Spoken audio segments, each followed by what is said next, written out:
할렐루야. 오늘도 귀한 예배를 통해 예수 그리스도를 만나는 아름다운 은혜가 여러분에게 넘치기를 바랍니다. 주님은 나의 한숨을 찬양과 감사로 바꾸셨습니다. 오늘 제가 만난 예수 그리스도의 은혜가 여러분들에게도 그대로 임하기를 간절히 축원드립니다. 주님께서 함께 하시는 귀한 예배 시간이 되시기를 바랍니다.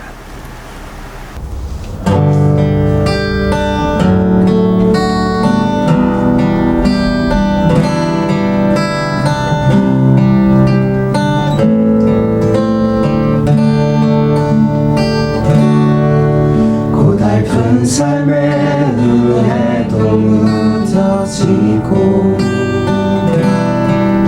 곧 사라질 것에 내 맘 두네. 헛되고 헛된 것들을 바라보며 그 은혜를 놓치며 살았네. 주어진 삶을 묵묵히 살아가며 날 붙드신 주 예수를 보내. 사막 가운데 놓여진 나의 삶을 날 건지신 그 이름 예수.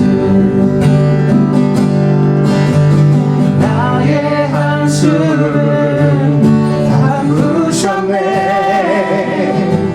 주를 향한 노래로, 소망의 노래로 나의 눈물을 거두신 주 예수 이름 안에 살게 하소서. 나의 한숨을 바꾸셨네. 주를 향한 노래로, 소망의 노래로 나의 눈물을 거두신 주 예수 이름 안에 살게 하소서.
예수님의 십자가 아래에서 우리는 자유를 얻습니다. 그분은 오늘도 내가 너희를 위하여 모든 것을 다 이루었으니 아무것도 두려워하지 말라, 무서워하지 말라 우리에게 말씀해 주십니다. 우리가 인생의 어떤 문제 앞에서도 담대할 수 있는 것은 이렇게 우리에게 말씀하시고 우리를 이끌어 주시는 예수 그리스도를 믿고 의지하기 때문입니다. 오늘 우리를 강하게 붙드시는 하나님의 은혜를 꼭 경험하는 주일 예배가 되시기를 바랍니다.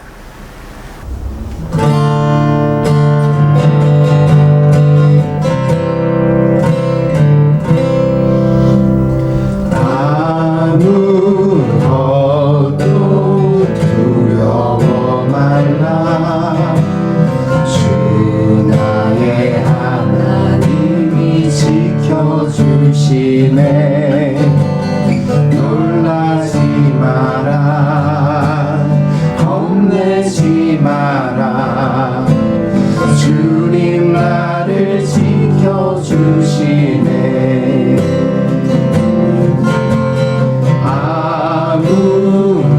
아무것도 두려워 말라. 주 나의 하나님이 지켜주시네. 놀라지 마라, 겁내지 마라. 주님 나를 지켜주시네.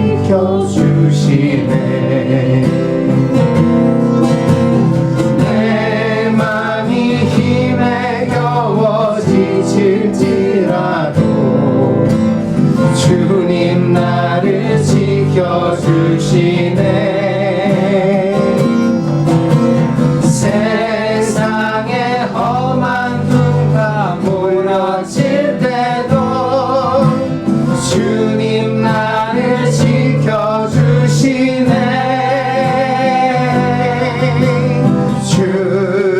주님은 나의 산성, 주님은 나의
귀하신 주님, 이 시간에도 주님의 자비와 사랑을 구합니다.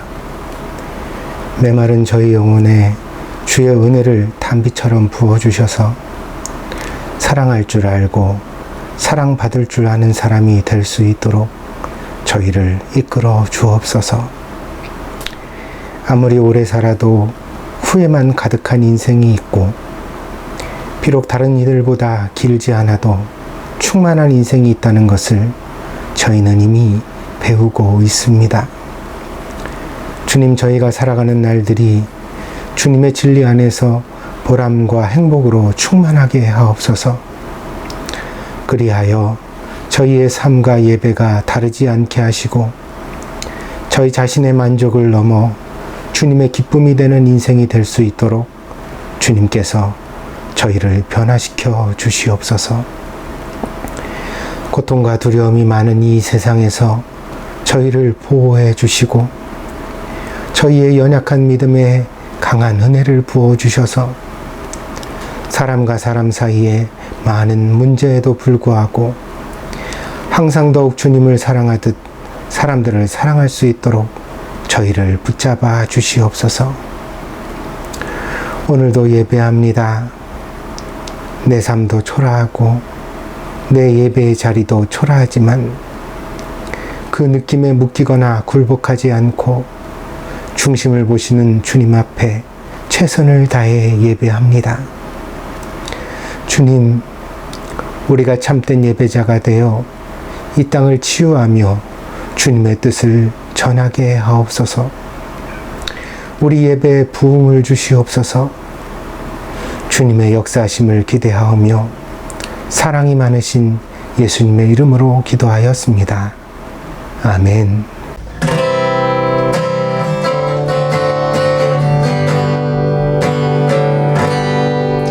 오열을 지나 하나님 품으로, 오열을 지나 아버지 품으로, 오열을 지나 하나님 품으로 한 걸음씩 나가네.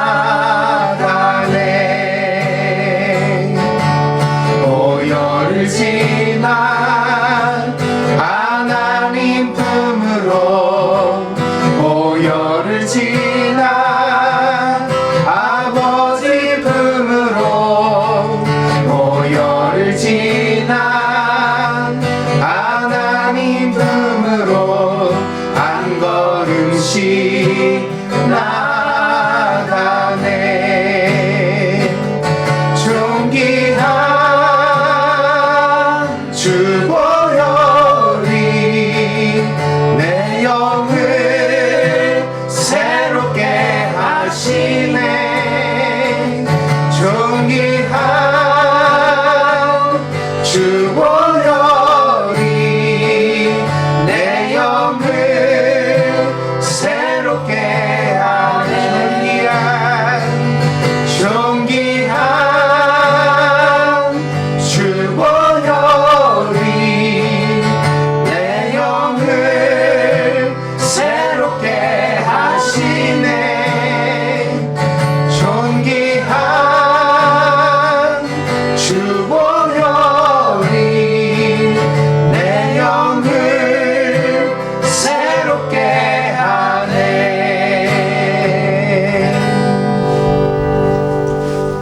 아멘. 오늘 교독문은 22번 시편 37편입니다. 악을 행하는 자들 때문에 불평하지 말며 불의를 행하는 자들을 시기하지 말지어다. 그들은 풀과 같이 속히 배임을 당할 것이며 푸른 채소같이 세잔할 것이미로다. 여호와를 의뢰하고 선을 행하라. 땅에 머무는 동안 그의 성실을 먹을거리로 삼을지어다. 또 여호와를 기뻐하라. 그가 내 마음의 소원을 내게 이루어 주시리로다. 내 길을 여호와께 맡기라. 그를 의지하면 그가 이루시고 내 의를 빛같이 나타내시며 내 공의를 정의의 빛같이 하시리로다. 여호와 앞에 잠잠하고 참고 기다리라. 자기 길이 형통하며 악한 꾀를 이루는 자 때문에 불평하지 말지어다. 분을 그치고 노를 버리며 불평하지 말라. 오히려 악을 만들 뿐이라. 아멘. 다 같이 사도신경으로 신앙 고백 드리겠습니다. 我は天地の作り主、全能の父なる神を信ず。我はその一人子、我らの主イエス・キリストを信ず。主は聖霊によりて身ごもられ、乙女マリアより生まれ、ポンテオ・ピラトのもとに苦しみを受け、十字架につけられ、死にて葬られ、黄泉に下り、三日目に死人のうちより復活し、天に昇りて、全能の父なる神の右に座したまう。賢より来たりて、生ける者と死にたる者とを裁きたまわん。我は聖霊を信ず、聖なる共同の教会、聖徒の交わり、罪の許し、体の復活、永遠の生命を信ず。アーメン。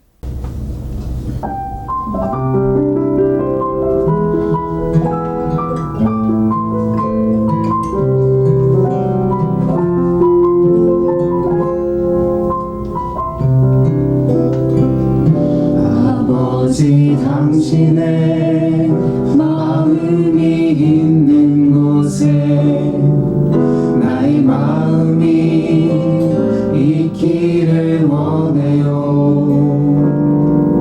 아버지 당신의 눈물이 고인 곳에 나의 눈물이 고이길 원해요. 아버지 당신이 바라보는 영혼에게 나의 두 눈이 향하길 원해요.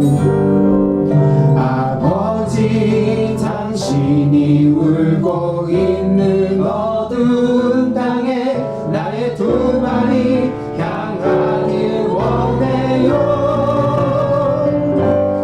나의 마음이 아버지의 마음 알아.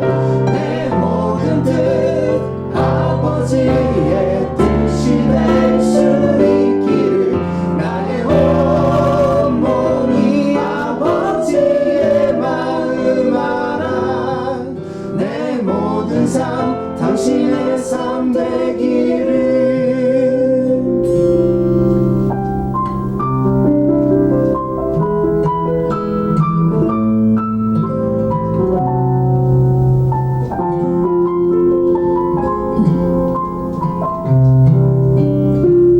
아버지 당신의 마음이 있는 곳에 나의 마음이 있기를 원해요.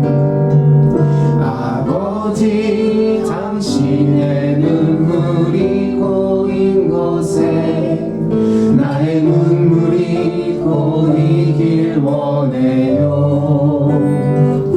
아버지 당신이 바라보는 영혼에게 나의 두 눈이 향하길 원해요. 아버지 당신이 울고 있는 어두운 땅에 나의 두 발이 향하길 원해요. 나의 마음이 아버지의 마음 알아. 내 모든 뜻 아버지의 뜻이 될 수 있기를. 나의 온몸이 아버지의 마음 알아. 내 모든 삶 당신의 삶 되기를. 내 모든 삶 당신의 삶 되기를.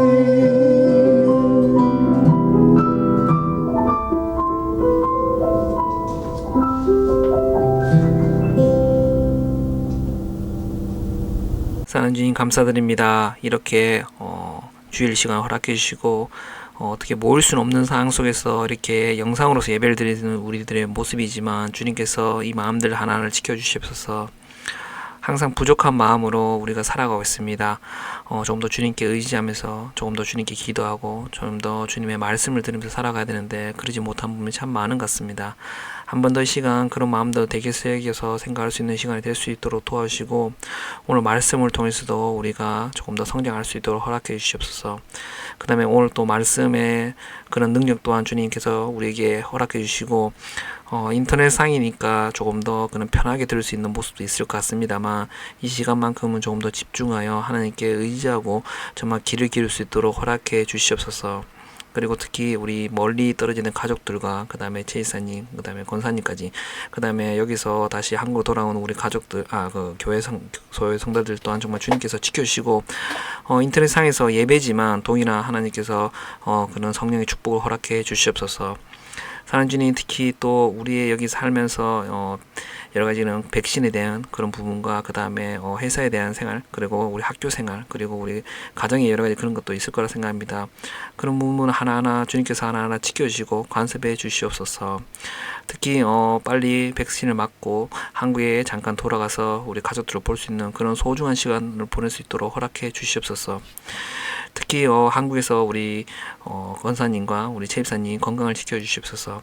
여러 가지 그런 치료하는 약에 대한 그런 부작용과 그다음에 건강과 그다음에 음식의 부분과 그다음에 마음의 그런 여유로움과 주님께서 하나하나 아주 세심한 부분까지 지켜주시고 그것들을 이끌어 주시옵소서. 항상 저희들이 기도만 이렇게 하고 있지만 조금 더 우리가 진실한 마음으로 정말 주님께 허락하는 만큼 우리 권사님, 그 다음에 최이사님 그 마음들에게 정말 도움이 될 수 있도록 정말 한 번 더 생각할 수 있는 소중한 시간이 되었으면 합니다. 특히 사랑하는 주님, 우리 목사님과 사모님 건강을 지켜주셔서 이런 어려운 상황에서 교회를 지켜가고 정말 우리 교회의 기둥이 되시는 우리 목사님 그 건강과 사모님의 그런 건강 또한 정말 주님 지켜주셔서 빨리 백신을 맞고 조금 더 우리가 다 같이 모여서 예배를 드릴 수 있는 그런 예전에 당연했던 그런 예배의 소중함들을 한 번 더 절실히 깨달을 수 있는 이번 시간이었는 것 같습니다. 어떻게 보면 이렇게 인터넷상에서 예배를 드리는 부분도 있지만 정말 이것 통해서도 예전에 그런 소중했던 것들을 한 번 더 되새길 수 있는 소중한 시간으로서 기억하고 이 시간만큼 더욱더 간절히 원하고 그 다음에 다 같이 예배를 드렸을 때 그때 그런 소중한 시간들에 대해서 한 번 더 생각할 수 있도록 허락해 주시옵소서. 사랑하는 주님, 마지막 기도드립니다. 정말 이런 어려운 사회 속에서도 우리가 일본 생활하고 있습니다.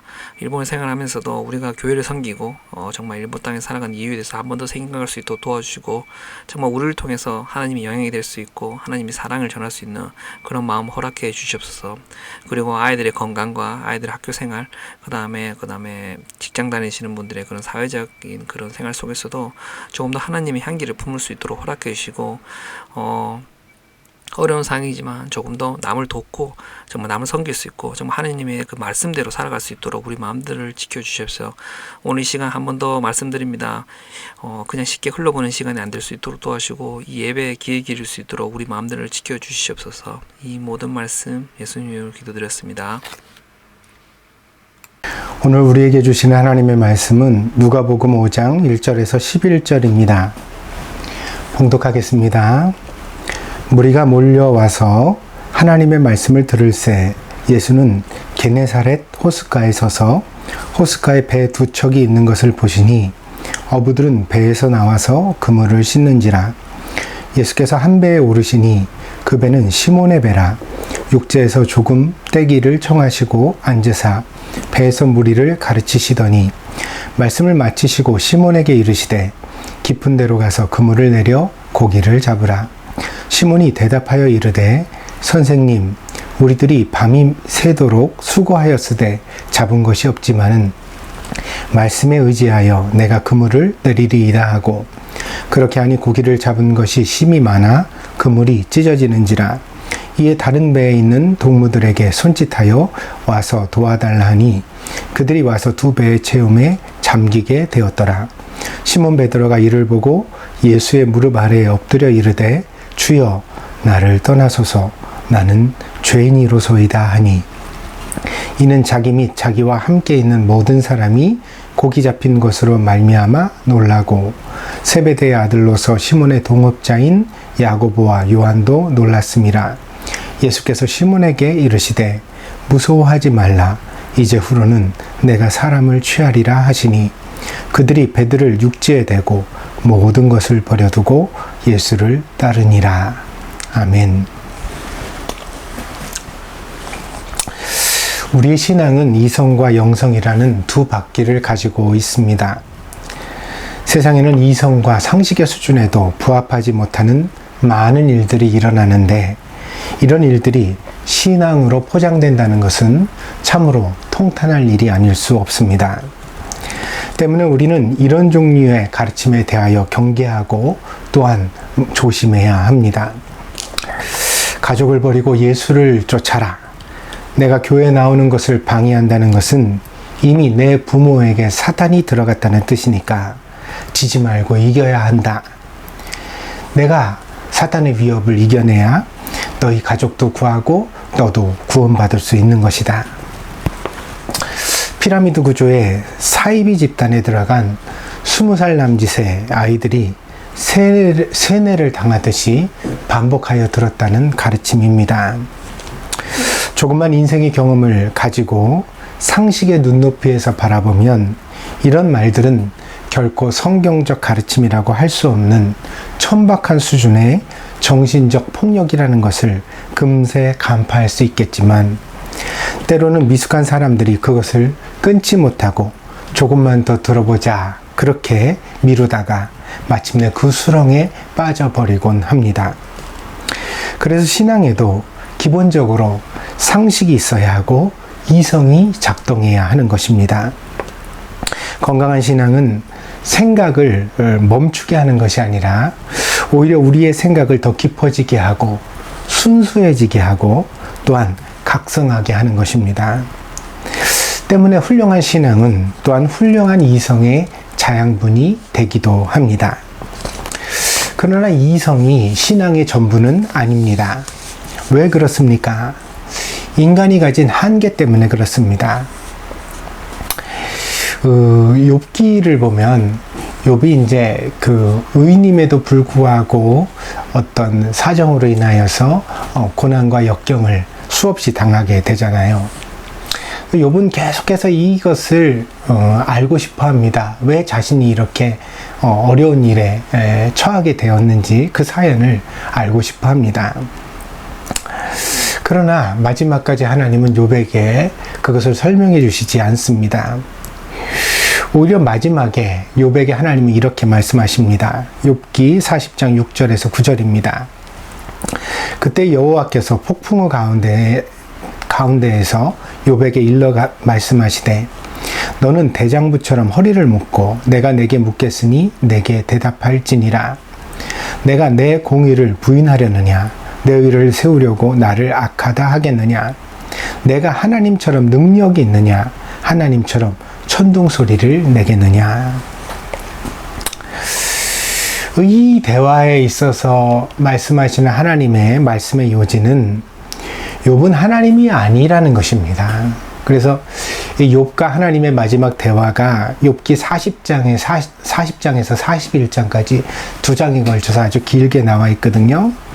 근데 그 내용을 간추려 요약하면 욥은 하나님이 아니라는 것입니다. 때문에 욥은 지극히 간단한 것도 알지 못한다는 것입니다. 그래서 이전에 이제 개역 성경에서는 하마라고 번역되었었는데 이번 개역 개정판에서는 그 원문의 이름을 그대로 가져와서 베헤못이라는 그런 동물이 등장을 합니다. 이 생물이 등장하는데 이것이 이제 늪지 또는 하수에 사는 아주 큰 생물인데 우리가 뭔지 정확하게 특정하지는 못합니다. 그래서 하마나 코끼리 같은 것일 것이다 이렇게 이제 추측을 하는데 이 베헤못이라는 짐승을 예로 드시고 또 하나는 리워야단 이라는 큰 뱀을 예로 드십니다. 이 리워야단은 큰 뱀이나 혹은 바닥 괴물로 그렇게 불려지는 생물이거든요. 근데 오늘날까지도 우리가 이것이 무엇인지 특정하여 잘 알지 못합니다. 그래서 우리가 미처 알지 못하는 어떤 심해에 있는 어떤 특별한 생물일 것이다 이렇게 추측을 하기도 하는데 우리도 알지 못하는 만큼 아마 욥도 이 생물에 대하여서는 명확하게 지식을 가지고 있지 못했던 것 같습니다.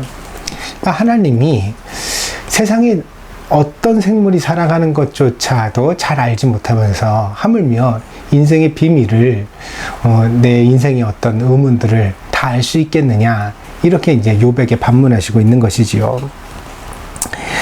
예전에 하나님을 보여달라는 사람이 있었다고 합니다. 그러자 랍비는 그 사람을 데리고 들판으로 나아갔습니다. 그리고 태양을 손가락으로 가리키면서 저 태양을 똑바로 쳐다보라고 말했습니다. 그러자 그 사람이 이렇게 대답합니다. 내가 궁금한 것은 하나님이지 태양이 아닙니다. 저 태양을 직시하면 눈이 멀게 된다는 것은 상식이 아닙니까? 나를 바보로 하십니까? 왜 태양을 똑바로 쳐다보라고 하십니까? 그러자 그에게 랍비가 다시 이렇게 말했습니다. 당신은 하나님께서 지극히 간단하게 만드신 태양의 영광조차 똑바로 쳐다보지 못하는 눈을 가지고 있으면서 어떻게 온 우주를 만드신 하나님을 보겠다고 합니까? 작은 주머니에 큰 물건을 넣으면 주머니가 찢어지는 것을 알지 못합니까? 이와 마찬가지로 사람이 감히 하나님을 감당할 수 없는 존재라는 것은 지극히 당연한 일입니다. 그래서 하나님은 실험의 대상이 아니라 우리에게 경배의 대상이신 것입니다. 욥에게 하나님께서 말씀하신 바도 이 랍비가 말하는 교훈과 크게 다르지 않습니다. 하나님은 우리의 상식과 이성을 만드신 분이 분명합니다. 그러니 그 상식과 이성의 주머니에 하나님을 담을 수는 없다는 것입니다. 그래서 이것을 가리켜 성경은 하나님을 광대하시다라고 표현합니다. 이 말은 하나님의 덩치가 크다는 뜻이 결코 아닙니다. 하나님께서는 우리의 법칙, 우리의 경험, 우리의 상상의 범위를 훨씬 뛰어넘는 초월된 분이라는 사실을 말하고 있는 것입니다. 때문에 주 여호와는 광대하시다라는 말은 필연적으로 주 여호와를 경배하라는 말로 귀결되는 것입니다. 그래서 우리가 신앙생활을 해갈 때는 이 두 가지 차원을 마치 자전거의 두 바퀴처럼 여겨야 합니다. 하나는 상식과 이성의 차원, 이것도 이제 하나님이 우리에게 주신 거죠. 그리고 또 하나는 그 상식과 이성을 넘어서는 어떤 신앙의 차원을 말하는 것입니다. 상식과 이성의 차원에도 미달하는 것은 절대로 신앙이 될 수 없습니다. 그러나 상식과 이성의 범주에 하나님을 가두려고 해서도 안 됩니다. 우리는 하나님 앞에 겸손해야만 합니다. 하나님께서 늘 우리의 생각보다 훨씬 크신 분이라는 사실을 우리의 마음속에 깨달아야 하겠습니다. 이를테면 이런 것입니다. 저희 어머니가 암에 걸리셨습니다. 목사의 어머니시니까 암에 걸린 것도 당장 기도만 하고 약은 쓰지 말아야 하는 것일까요? 이렇게 주장하는 사람이 있다면 이 사람의 믿음은 미신입니다. 왜요? 제가 앞에서 말씀드렸죠. 상식과 이성도 하나님이 주신 선물이라고요. 근데 사람이 가지고 있는 의학이라는 것도 결국 이 이성과 상식이 작동해서 만들어진 어떤 결과, 열매이거든요. 그러니까 많은 환자를 치유하려고 노력해온 경험, 그 노력에 시간들이 쌓여서 결국 만들어진 것이 의학이라는 학문 아닙니까? 그러니까 이것이 인간의 이성을 동원한 것이고 또 그 상식을 조금씩 쌓아 올려서 만들어내는 결과라는 것이죠. 때문에 어머니를 모시고 병원에 가서 좋은 의사를 찾고 또 가장 적절한 치료를 받도록 하는 것이 결코 신앙과 충돌하지 않는다는 것입니다. 하나님이 그걸 우리에게 주셨으니까요. 그러면 이것이 전부입니까? 만약 그렇다면 신앙을 가진 사람과 신앙을 가지지 않은 사람이 전혀 다를 바가 없을 것입니다. 여기까지는 누구나 상식적인 사람이라면 할 수 있는 행동이기 때문입니다. 그러나 우리는 또한 상식과 이성의 차원을 초월하시는 하나님을 믿고 의지합니다. 무슨 말이냐 하면 의사가 치료를 하지만 그러나 실제로 그 몸 안에서 일어나는 어떤 치료의 과정의 변화, 그건 신비라는 것이에요. 그 의사가 다 조절할 수 있는 게 아니에요. 의사는 자기의 최선의 노력을 다하지만, 그러나 사실 우리 몸이 그걸 받아들이지 않으면 병은 깨끗이 치유되지 못하거든요. 또 약도 우리가 그 효과를 명확하게 다 알지 못합니다. 어떤 것은 독도 되고 어떤 것은 약도 되는 것이니까요. 그래서 이 모든 것에 대하여 명백하게 아시는 분은 하나님밖에 없습니다. 그래서 우리는 약을 쓰면서도 의사를 만나면서도 여전히 하나님 앞에 기도할 수밖에 없다는 것이지요. 왜냐하면 그 너머의 세계를 믿기 때문에, 그 너머에서 역사하는 어떤 능력을 믿기 때문입니다. 우리는 기적을 믿습니다. 그러나 기적도 그냥 허공에서 일어나는 일은 아닙니다. 복음서의 가장 대표적인 기적 중에 하나가 오병이어 아닙니까? 그러니까 보리떡 5개와 물고기 2마리를 가지고서 예수님께서 배고픈 사람들 5,000명 넘는 무리들을 배불리 먹이시고, 또 12강주리가 넘도록 그렇게 그 부스러기를 남긴 사건입니다. 이것이 기적이지요. 그런데 이 기적에는 무엇이 사용되고 있어요? 어린아이의 작은 도시락이 사용되고 있습니다. 기적은 전적으로 하나님의 역사입니다. 그러나 하나님은 언제나 우리의 눈물, 땀, 노력, 희생을 가지고 역사하시기를 기뻐하십니다. 그래서 하나님의 기적은 언제나 사람들이 마음을 한데 모으는 데서 생겨납니다.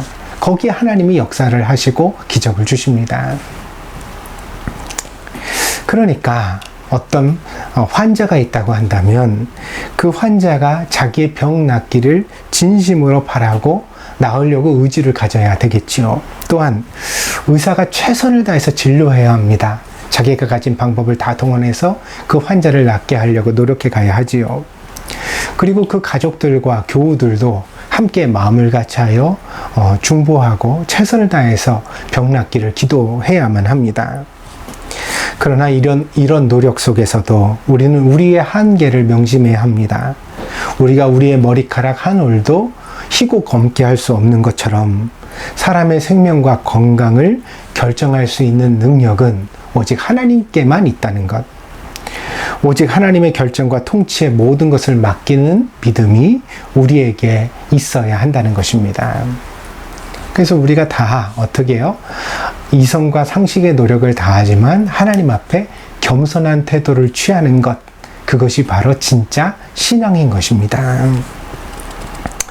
이것을 사도 바울은 온전한 사람이라고 설명했습니다.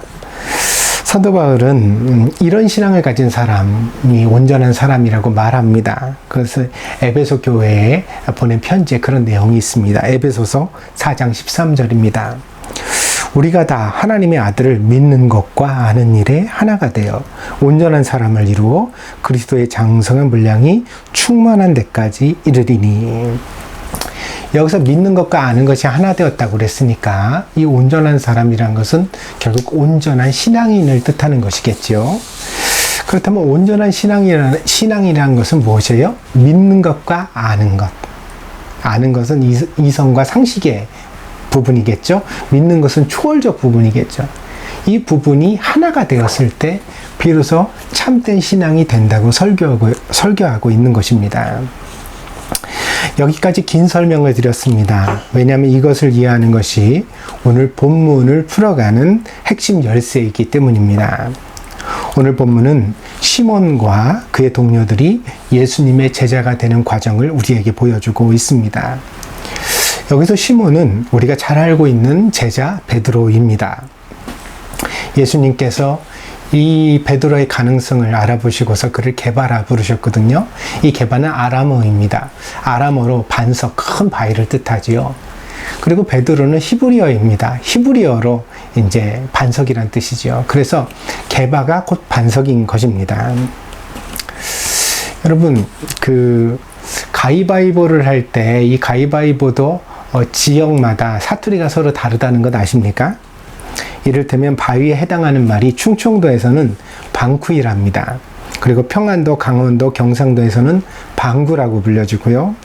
경기도나 강원도에서는 이 바위를 바우라고 부릅니다. 심지어 이제 제주도는 외국어인데 완전히 심지어는 이 바위를 왕석이라고 부른답니다. 그래서 가위왕석, 보재기 뭐 이렇게 부르나요? 하여튼 바위를 왕석이라고 부른답니다. 재밌죠? 오늘 이제 이 게바와 베드로라는 말도 비슷한 것입니다. 당시에 서민 대중이 이 아람어를 많이 사용했거든요.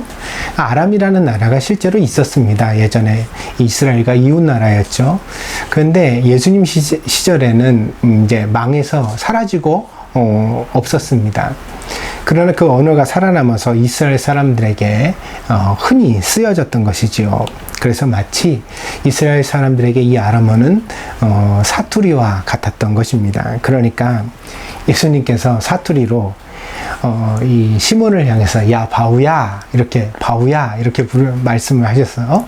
나중에 이제 그의 진짜 이름이 바위가 된 거죠. 그래서 이 게바가 베드로가 된 것입니다. 이 베드로를 오늘 시몬이라고 오늘 본문에서 소개하고 있습니다. 그렇다면 이들은 어떻게 예수님의 제자가 되었을까요? 그날은 아마도 유난히 청명한 날이었습니다. 왜 그러냐고요?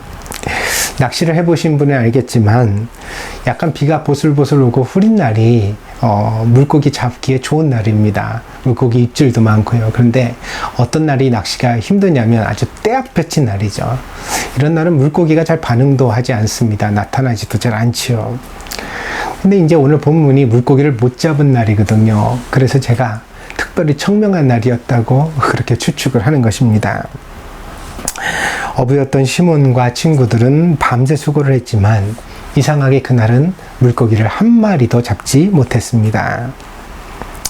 그래서 슬슬 포기하고 집으로 가려고 하는데 그때 마침 이른 아침에 바닷가에 많은 사람들의 무리가 나타났습니다.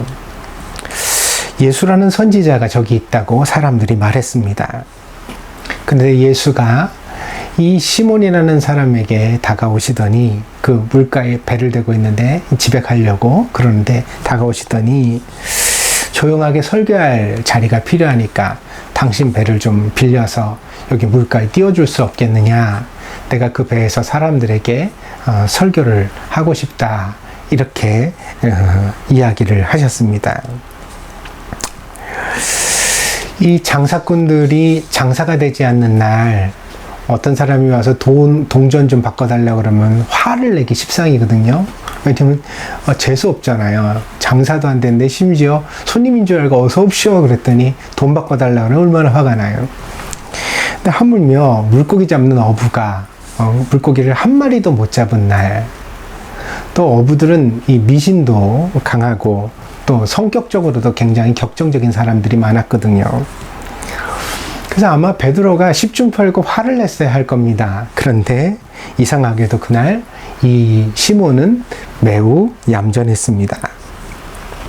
시몬은 예수가 원하는 대로 자신의 배를 물가에 띄우고 그리고 해가 중천에 떠올라 뜨거워지기 전에 사람들 앞에 충분히 설교할 수 있도록 기회를 제공했습니다. 마침내 설교가 끝나고 물가에 모였던 사람들이 하나둘씩 흩어지기 시작했습니다. 이제는 배에 올랐던 예수를 물가에 내려주고 이 시몬도 베드로도 자기 집에 가면 하루가 끝나는 것입니다. 이 집에 사실 별로 기다리는 것도 없지만 예나 지금이나 직장인들이 일을 끝내고 이제 집에 가기를 이렇게 준비하는 시간은 묘한 서두름이 있는 시간입니다. 빨리 마치고 집에 가야지 이런 생각을 예나 지금이나 사람들은 노동 후에 다 하잖아요. 특별한 일이 없어도 그렇습니다. 밖에서 힘들었던 날은 더욱더 집이 그립습니다. 빨리 집에 가서 시원하게 씻고 뭐 좀 배불리 먹고 그리고 힘들었던 기억을 날려버리기 위해 포도주 한 잔을 할 생각을 이 시몬이 했을지도 모릅니다. 그런데 그때 예수가 이 시몬에게 이상한 제안을 했습니다. 배를 다시 게네사렛 호수, 그러니까 갈릴리 바다로 잠깐 띄어서 그래서 깊은 곳으로 가서 거기서 그물을 한 번 더 내려보지 않겠냐고 요구한 것입니다. 평소 같았으면 정말 기분이 나빴을 것입니다.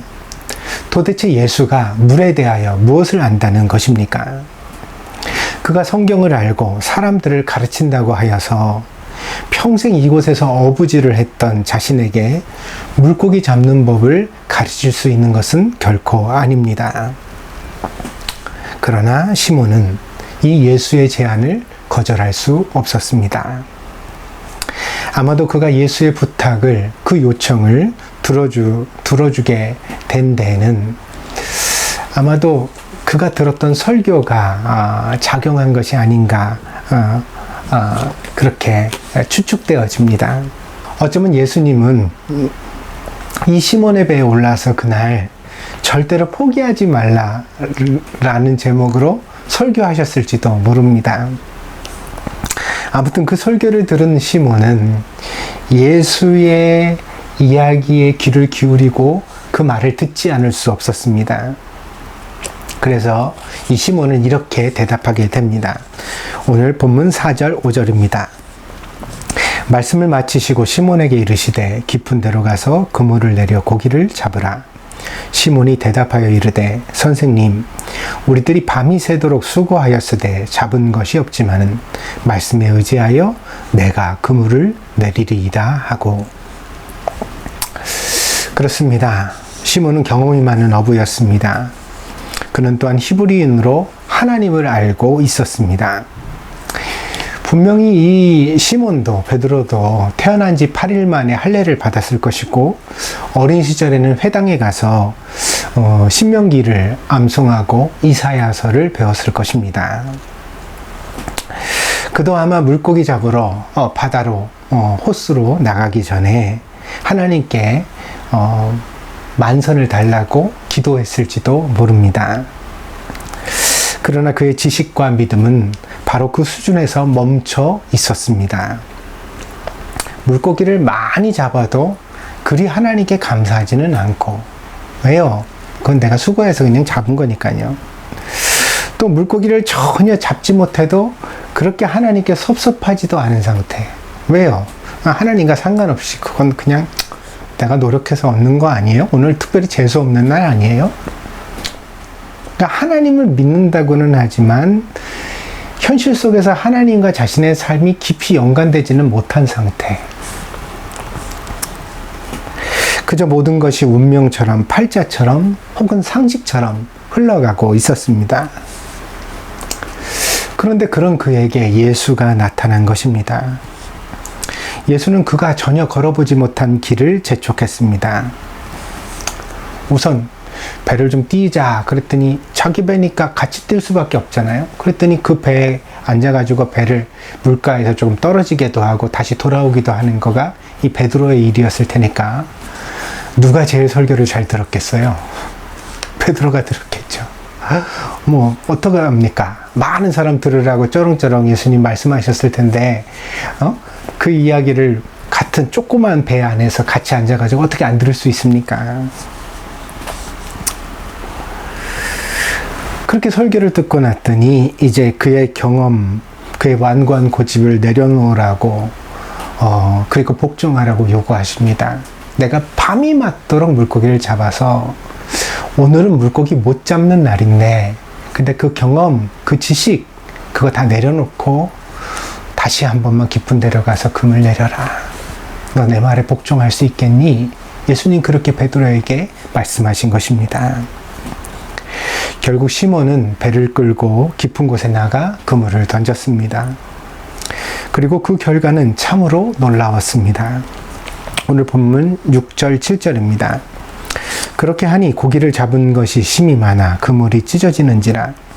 이에 다른 배에 있는 동무들에게 손짓하여 와서 도와달라 하니 그들이 와서 두 배의 채움에 잠기게 되었더라. 아마도 깊은 데로 가서 그물을 내릴 때 이 베드로의 동료들은 따라가지 않은 것 같습니다. 당연하겠죠. 그러니까 그만큼 이 베드로가 예수님의 말씀에 복종하는 것이 어려운 선택이었다는 것을 보여줍니다. 누가 그렇게 하겠어요? 근데 베드로가 특별히 그렇게 한 거죠.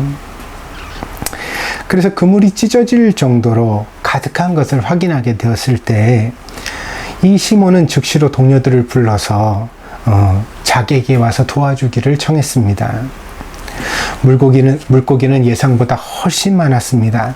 한 번의 그물로 시몬의 배와 친구의 배가 2배 가득 잠기게 될 만큼 많은 물고기를 얻게 되었던 것입니다. 시몬과 친구들은 말로 표현할 수 없는 감동과 기쁨을 맛보았습니다. 여러분, 공장에서 물건을 만들어내는 사람도 물론 그것을 어떤 만드는 기쁨이 있겠지요. 그러나 농부가 결실을 얻을 때, 그리고 어부가 물고기를 잡을 때의 기쁨은 좀 더 색다른 것입니다. 그 어떤 손맛이라고 할까요? 어떤 자식 같은 애틋함이 묻어나고 정말 기쁜 거죠. 그런 것을 이 사람들이 맛본 것입니다. 그렇게 2배가 만선이 된 후에 시몬은 갑자기 예수 앞에 무릎을 꿇습니다. 그는 이렇게 예수 앞에 입을 열었습니다. 8절입니다. 시몬 베드로가 이를 보고 예수의 무릎 아래에 엎드려 이르되 주여 나를 떠나소서 나는 죄인이로소이다 하니, 갑자기 좀 뜬금없어 보입니다. 모든 것이 잘 되었는데 이 무슨 말입니까? 설교도 잘 끝났고 예수는 아마도 배를 빌려 협조해 주었던 베드로의 호의에 대하여 고마워하고 있는 것 같습니다. 그래서 아마 물고기를 많이 잡도록 이렇게 이끌어 준 것도 그 답례가 아닐까 합니다. 예수가 어떻게 그렇게 하였는지는 알지 못하지만 적어도 일의 전개상, 내용, 어떤 이 사건의 흐름상 그런 예수님의 호의가 느껴지지 않을 수 없습니다. 그렇다면 시몬은 그저 감사하면 됩니다. 그리고 그 많은 물고기를 가지고 빨리 집에 돌아가면 됩니다. 후에 사람들에게 시장터에 나갔을 때 예수라는 선생님을 만났는데 그분은 설교도 참 잘하시고 신기한 능력도 매우 많더라, 이렇게 칭찬하는 말 몇 마디를 곁들인다면 그걸로 충분해 보입니다. 그런데 왜 오늘 시몬은 이렇게 말하고 있을까요? 주여 나를 떠나소서 나는 죄인으로서이다. 우리가 베드로가 왜 이렇게 말하는지 궁금할 것을 아마 누가도 예상했던 것 같습니다. 그는 이 시몬의 뜬금없는 고백 다음에 다음과 같은 설명을 달아 놓았습니다. 9절, 10절입니다. 이는 자기 및 자기와 함께 있는 모든 사람이 고기 잡힌 것으로 말미암아 놀라고 세베대의 아들로서 시몬의 동업자인 야고보와 요한도 놀랐습니다. 제가 이 강의를 할 때마다 늘 설명을 드리는 것 중에 하나인데, 성경에 반복된 단어는 항상 강조를 뜻합니다. 그리고 어떤 문맥에서는 부각되어야 할 점 혹은 확인해야 될 점 같은 것들을 반복하여서 설명해 주기도 합니다. 그래서 우리가 어떤 문맥에서 이제 전달하려고 하는 어떤 핵심을 발견하려고 할 때에는 항상 그 본문에 반복되어지는 단어 혹은 반복되어지는 의미를 어떤 중심으로 보아야 할 필요가 있습니다. 누가는 시몬과 시몬의 동료들이 그리고 거기 있었던 모든 사람들이 놀랐다라고 반복하여 말하고 있습니다. 그렇다면 여기서 제일 놀란 사람은 누굴까요? 가장 놀란 사람. 그것은 두말할 나위 없이 바로 시몬입니다. 왜냐하면 예수의 설교를 가장 가까이서 들은 것도 시몬이고, 예수의 요청, 깊은 데로 가서 그물을 내리자고 그 요청을 받은 것도 시몬이고, 예수의 말에 복종한 것도 시몬이고, 또 그랬더니 일어난 기적을 제일 먼저 경험하게 된 것도 바로 이 시몬이기 때문입니다. 그래서 8절에 나오는 시몬의 고백은 9절과 10절에 반복적으로 나타나는 놀라움에 근거하여 이해할 수 있는 것입니다.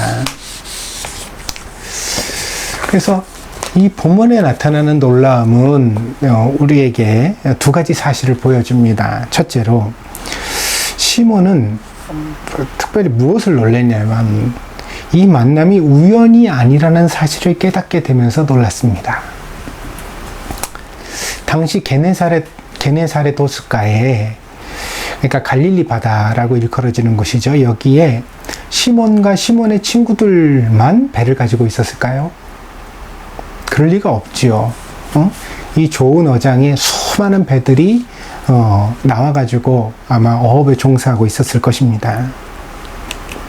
그리고 여기 나오는 이 배들도 결코 큰 배가 아닙니다. 왜냐하면 그물 한 번에 올라온 물고기가 아무리 많았다 손치더라도 그 물고기를 다 올렸더니 배 2개가 잠기게 되었다고 하잖아요.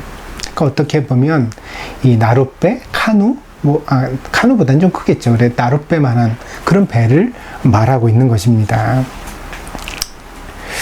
그 많은 배들 중에서 하필이면 그 아침에 예수가 자기 배로 찾아온 것입니다. 그리고 하필이면 그날은 이 시몬에게 물고기가 한 마리도 없었던 것입니다. 만약에 시몬이 그날 물고기를 조금이라도 잡았다면 어떻게 해야 돼요? 물고기는 급히 상하잖아요. 빨리 가서 후처리를 해야죠. 그렇지 않아요? 그 잡은 물고기를 집에 가지고 가서 말리든지 소금을 치든지 그렇게 해야 자기도 먹고 또 시장에도 내다 팔지 않겠습니까? 그러니까 그게 무슨 얘기가 되냐면 아무리 예수가 부탁을 해도 집에 갈 수밖에 없는 사정이 생기는 거예요. 근데 하필이면 그날은 물고기가 한 마리도 없었어요. 예수가 자기 배에 올라 설교한 것도 사실은 물가의 무리들에게 설교한 것이 아니라 바로 자기에게 설교했다는 것을 깨닫게 된 것입니다. 제가 그랬죠. 좀 전에. 어쩌면 예수님이 결코 포기하지 마라 이런 설교를 했을지 모른다고요. 근데 이런 설교를 들을 때 우리가 속으로 어떻게 생각합니까? 좋은 말이네. 그치만 빨리 포기해야 될 때도 있어. 우리 이렇게 궁시렁거리잖아요. 사실 그게 우리 인생의 경험이거든요. 되게 부정적인 경험이지만 그런 면이 우리에게 있습니다. 그런데 이제 예수님이 그 설교를 하시고서 그런 설교를 하시고서 베드로에게 깊은 데로 가서 그물 한 번만 더 내리자. 그랬더니 갈등을 좀 하다가 그래도 아까 그 설교 들어보니까 진짜 하나님 말씀 같은데 내가 이분 말씀 한번 들어봐야 되겠다. 그래가지고 다른 친구들 다 내버려두고 예수님과 함께 깊은 데로 가서 혼자 그물을 내린 것 아니에요. 그때 많은 물고기를 얻게 되었죠. 그러니까 자기가 그 설교를 들었기 때문에 복종할 수 있었던 거고 그 설교의 가마속에서 자기가 복종을 했기 때문에 이런 기적을 맛보게 되었다는 것을 깨닫는 순간에 이 일이 정말 다 우연이 아니구나. 그렇죠. 우연이 겹치면 더 이상 우연이 아닌 것입니다. 특별히 재수가 없는 날 혹은 특별히 재수가 좋은 날 둘 다 우리 인생에서 특별한 날인 것이 분명합니다. 그래서 우리는 하필이면 오늘 왜 이렇게 되었을까? 그 의미를 되새기고 생각해야만 합니다. 사도 바울도 이것을 깨달았었습니다. 그는 에베소 교회에 보낸 편지에서 다음과 같이 교우들에게 설교하고 있습니다. 에베소서 1장 3절에서 6절입니다.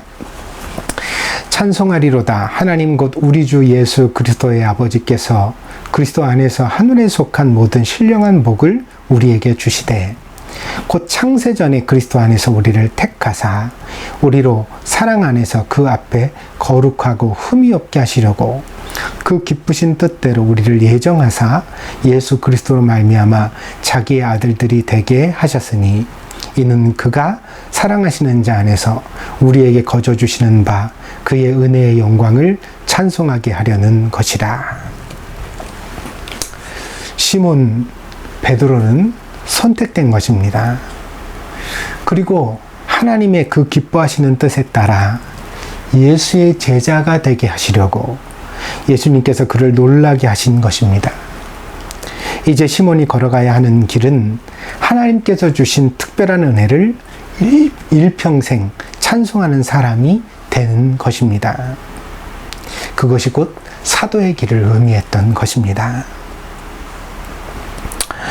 둘째로 시몬의 놀라움은 그를 예수님께서 압도하셨다는 사실을 우리에게 말해줍니다. 시몬이 오늘 본문에서 예수님을 어떻게 부르는지 보십시오. 선생님이라고 부르죠. 근데 이 말은 우리의 관점에서 이해하는 그 선생님이 아닙니다. 이 호칭은 거룩한 율법의 교사를 가리키는 호칭입니다. 그래서 히브리인들에게 이 선생님, 랍비, 라보니 뭐 이런 호칭은요, 그러니까 율법을 가르치는 하나님 말씀을 가르치는 사람을 뜻하는 그런 경칭이거든요. 시몬은 예수님의 입술을 통하여 하나님의 말씀을 들었던 것입니다. 배를 호수에 띄우고 설교를 하셨다고 했으니까 당연해 보이지요. 그러나 정말 그럴까요? 물론 그 호칭이 그저 상대방에 대한 어떤 인사로 하는 말이라면 그렇게 가볍게 지나칠 수도 있습니다. 그러나 이 선생님이라는 이 호칭 다음에 나오는 말이 심상치 않잖아요. 그게 뭐냐면 내가 밤이 맞도록 수고했어도 물고기를 한 마리라도 얻지 못했지만 당신 말씀에 의지하여 그랬죠. 그게 그 말씀이 당신 말씀이에요. 당신이 나보다 뭐 교사니까 가르치는 사람이니까 내가 말을 듣겠다는 거예요. 그게 아니라 하나님의 율법을 가르친 말씀이었으니까 당신에게서 내가 하나님의 말씀을 들었으니까 그 말씀에 의지하여서 이제 그물을 내리겠다는 것 아니에요. 목사는 목사고 선교사는 선교사고 장로는 장로입니다. 그러나 오늘날에도 그런 이름을 가진 사람들에게서 우리는 하나님의 말씀을 제대로 듣지 못합니다. 만약에 그런 이름을 가진 사람들에게서 우리가 하나님의 말씀을 제대로 들을 수만 있다면 세상이 이 모양일 리가 없고 또 교회가 또 이 모양일 리가 없겠죠. 근데 오늘날 하나님의 말씀을 빙자하여서 많은 사람들이 자기에게 잘해라, 돈 좀 내라, 혹은 예배당을 짓자 라는 말만 하는 시대를 우리가 살아가고 있지 않습니까? 그래서 하나님의 말씀은 희귀한 것입니다. 사실 하나님의 말씀이 희귀하지 않은 시대는 별로 없었습니다. 그래서 하나님의 말씀을 듣는 것은 우리 모두에게 참으로 소중한 경험인 것입니다.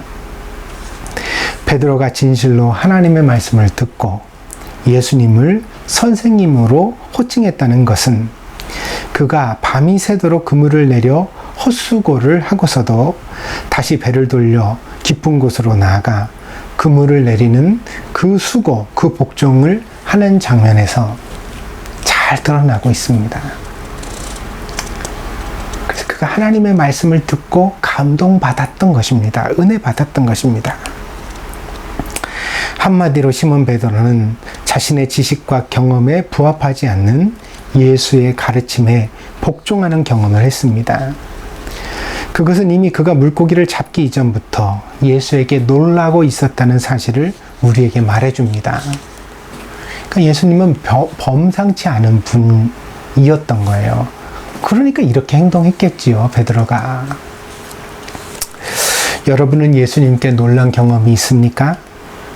여러분의 상식과 이성이 그리고 여러분 인생의 경험들이 예수님께 압도되어져 본 경험이 있습니까?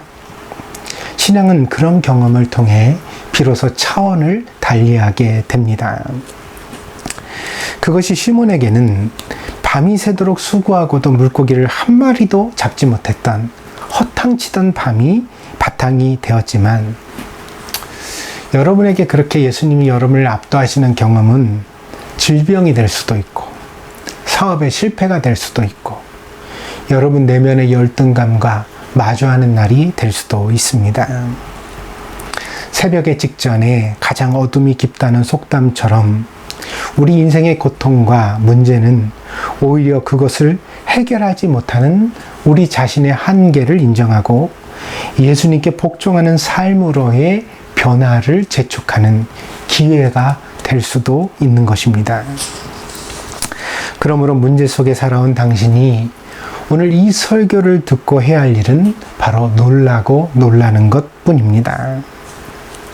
예수님을 만나서 놀라셔야 합니다. 저는 오늘 이 설교를 통해 여러분에게 그렇게 축복드리지 않을 수가 없습니다. 여러분도 베드로처럼 예수님 만나서 꼭 놀라고 놀라는 그런 경험이 있기를 바랍니다. 네, 그렇습니다. 사람은 누구나 인생의 문제를 가지고 있습니다.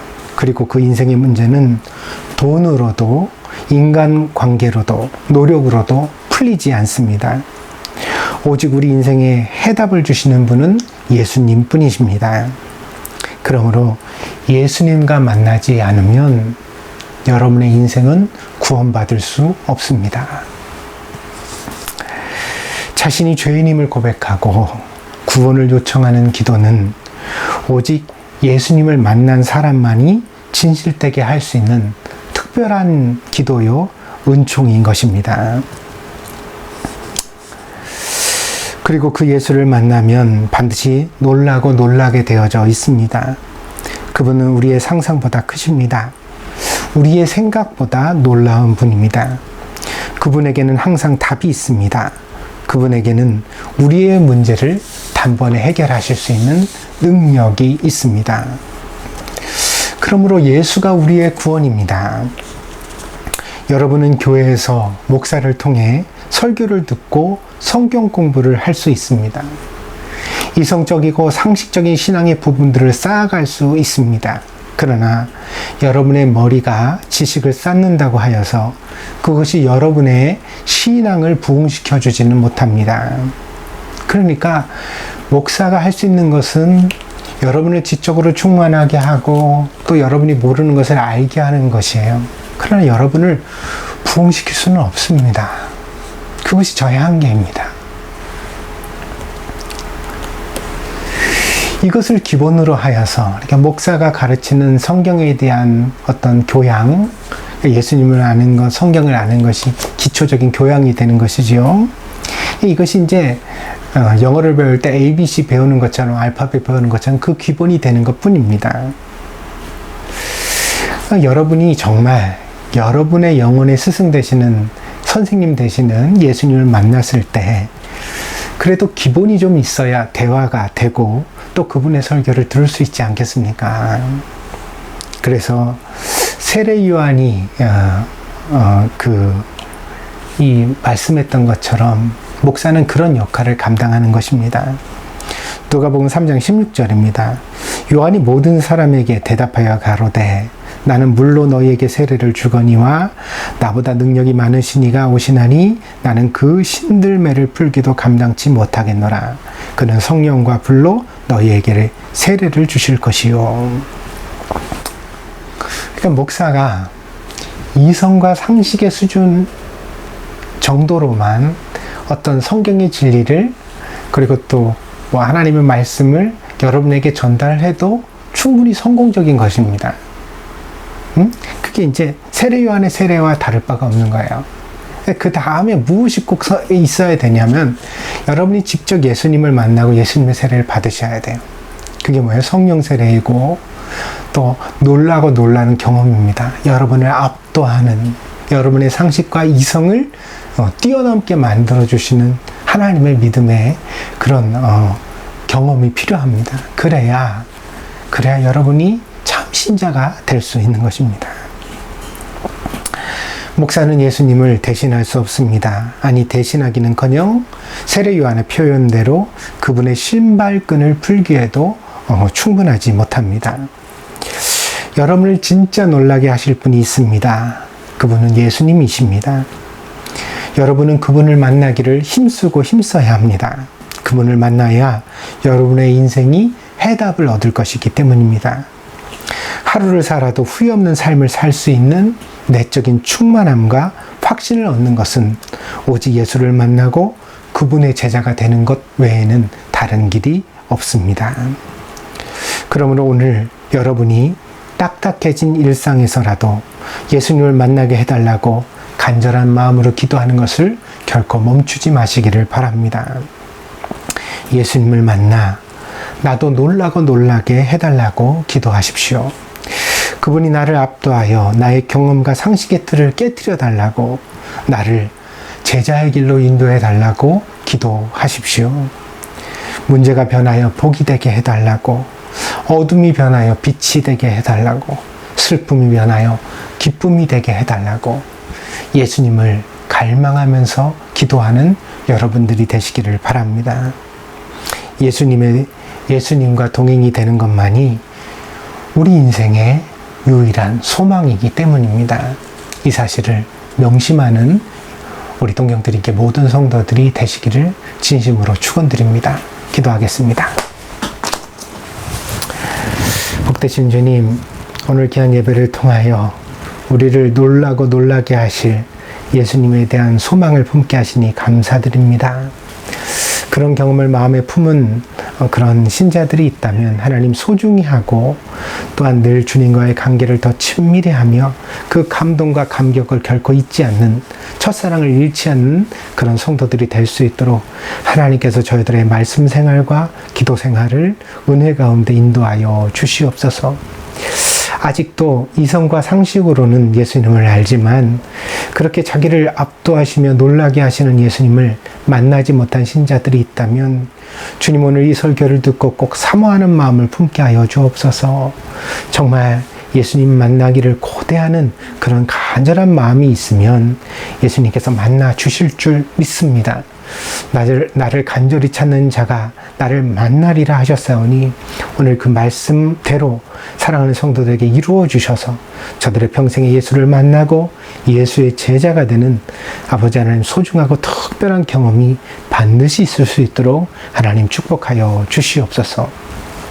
예수님을 만나면 가장 재수 없었던 날이 가장 복되고 기쁜 날로 변하는 줄 믿습니다.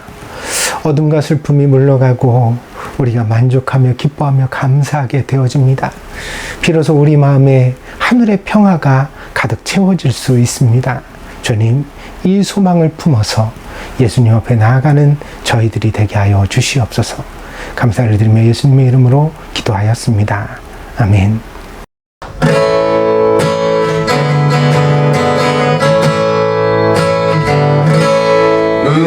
응답하신 기도 감사, 거절하신 것 감사, 헤쳐나온 풍랑 감사, 모든 것 채우시네.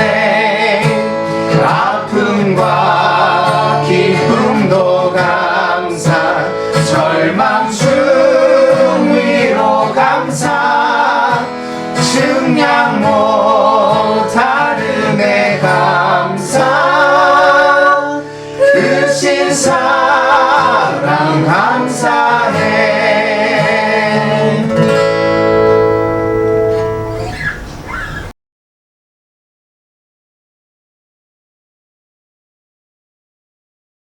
말씀, 사람, 그리고 하나님의 나라를 위하여 항상 하나님의 말씀을 마음의 중심에 두고 사람들을 사랑하며 또한 하나님의 나라를 향하여 믿음으로 전진하는 동경드림교회 모든 식구들이 되어주시기를 바랍니다. 코로나19 방역에 함께 동참합시다. 이제 동경올림픽이 코앞에 다가왔습니다.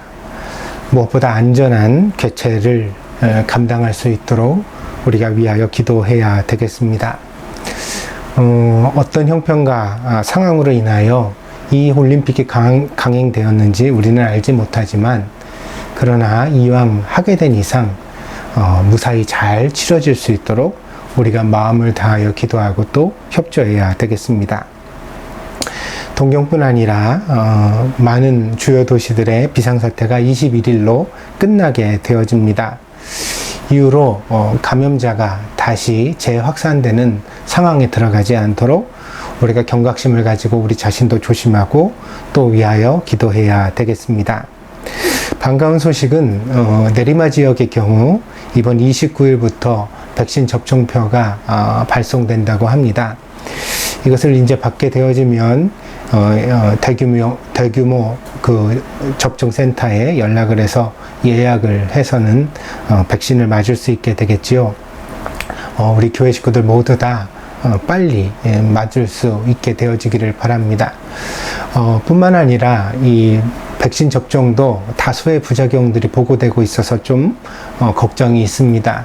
우리 교회 식구들 모두 다 무사하게 백신 접종을 잘 마칠 수 있도록 다 함께 기도해 주시기를 부탁을 드립니다.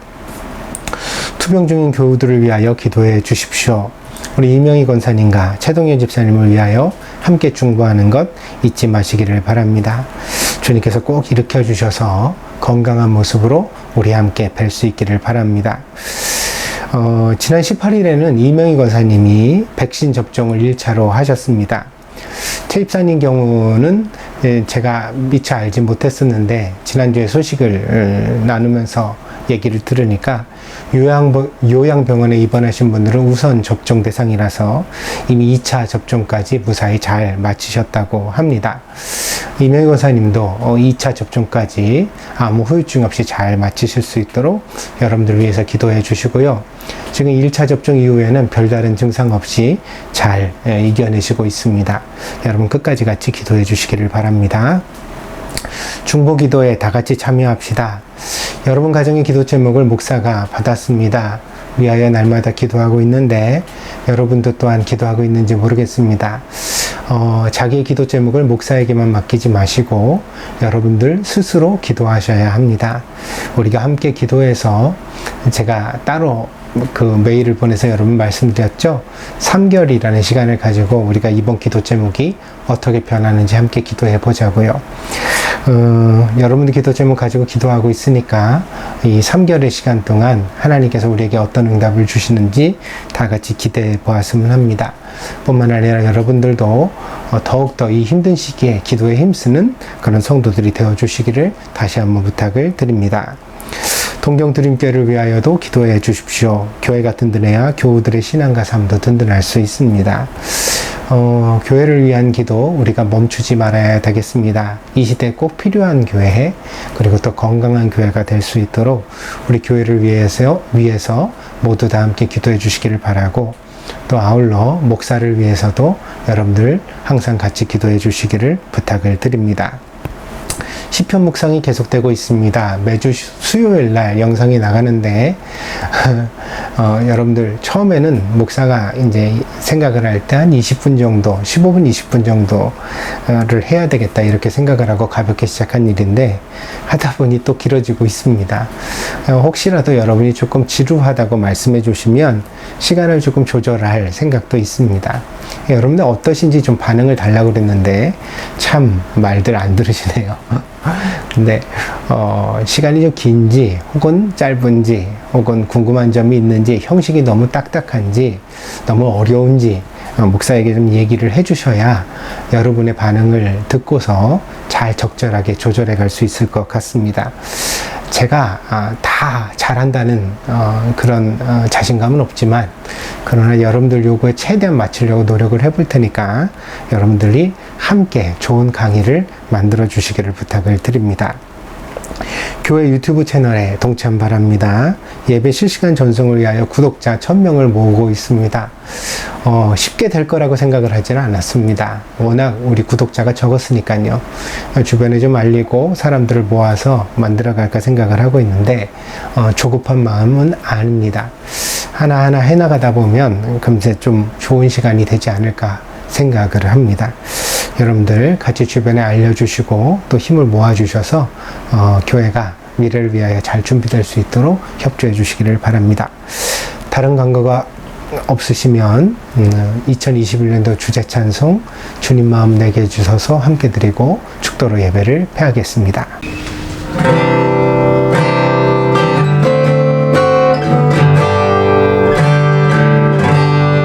오소서 주님 나의 마음은 선한 것 하나 없습니다.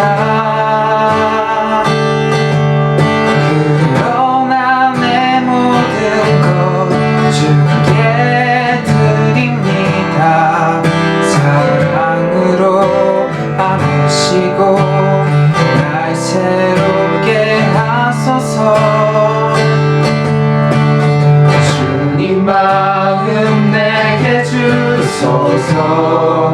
내 아버지 주님 마음 내게 주소서. 나를 향하신 주님의 뜻이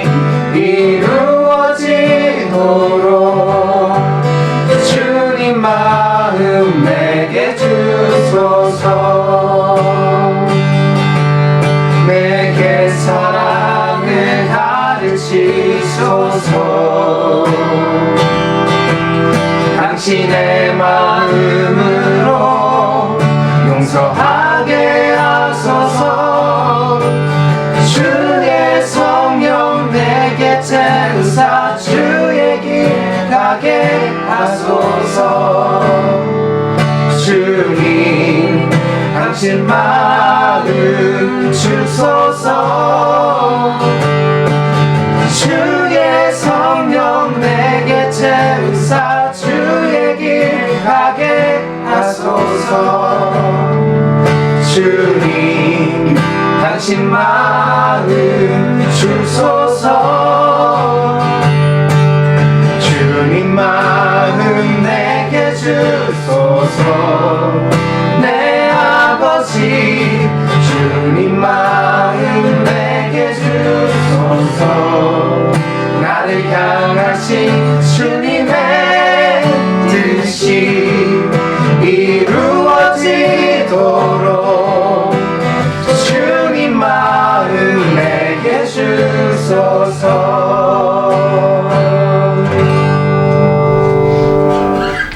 아멘. 오늘도 살아서 역사하시는 주님, 주님께서 우리의 예배에 함께 하시고 우리에게 은혜 주시는 것을 믿습니다.